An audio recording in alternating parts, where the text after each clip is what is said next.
हाँ भाई, क्या हाल है? बस खड़ा हूँ, आप लोग इंतजार करो, बाथरूम में गई हैं। बाकी लोग नहीं है।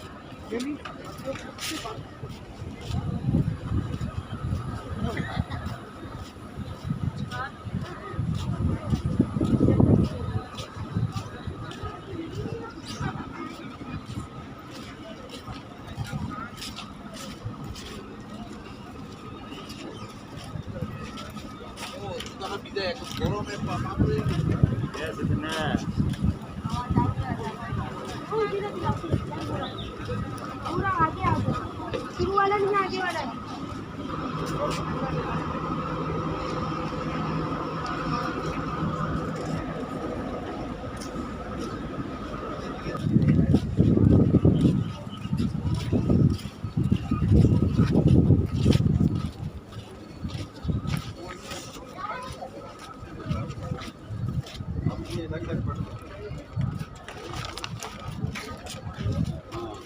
अच्छी हुई है ना?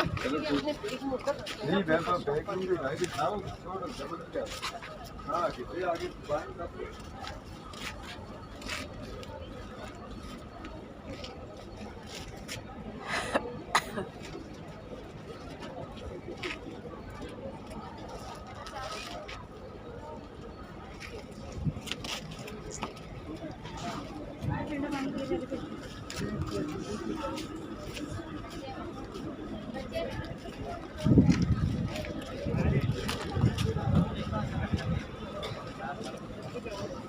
सही बात।